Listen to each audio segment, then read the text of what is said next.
সবাই তো ম্যাক্সিমাম বাড়ি গেল, একটা দুইটা ক্যামেরা লাগান, বেশি লাগান না, একটা দুইটা ক্যামেরা লাগান, দেখবেন অপরাধটা আস্তে আস্তে নিয়ন্ত্রণ।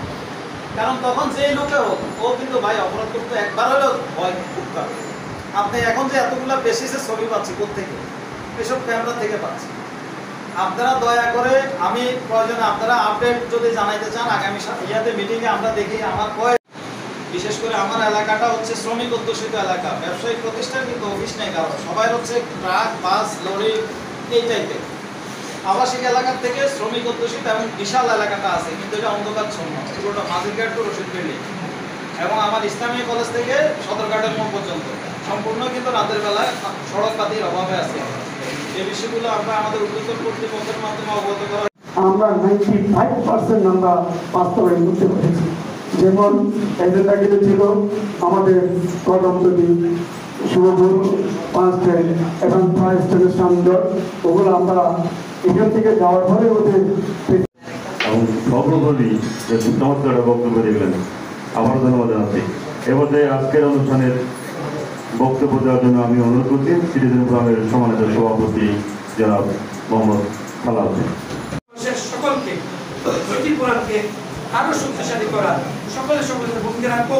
আর আজকের আয়োজনের শিক্ষা হচ্ছে আমরা যারা সিটি সদস্য, বাংলা জামাত ইসলামের যারা নেতৃবৃন্দ, জামাত আমার বিএনপির যারা নেতৃবৃন্দ, আমরা কিন্তু দীর্ঘ সময় সহযোগিতা, আমাদের অনেক পদের অনেক কথার বিদ্যুৎ থাকতে পারে, কিন্তু আমরা সবাই বস্তু এবং তুমি টিমটি আগামী দিন এই জন্য পথকে আমার সন্তানের সন্তানরা থাকবে।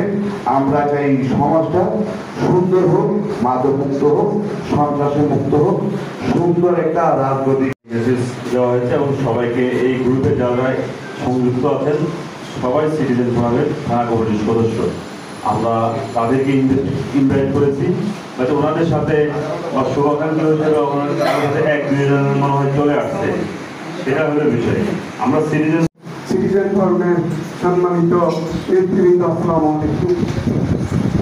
আসলে এখানে একটা জিনিস ব্যবহার করা হয়েছে, যাতে আমরা যে কথাবার্তা বলে ওগুলো যাতে আমরা না করি। আমি একটু অতীতের দিকে যাই। গত মিটিংয়ে যেটা আমরা করেছিলাম ওখানে নির্বাচন হয়নি, যেগুলো নির্বাচন হয়েছে ওগুলো নির্বাচনের নামে কর্ষণ। আমরা এই নির্বাচনকে সুষ্ঠু সুন্দরভাবে করার লক্ষ্যে আমাদেরকে কিছু কাজ করতে হবে। যতটুকু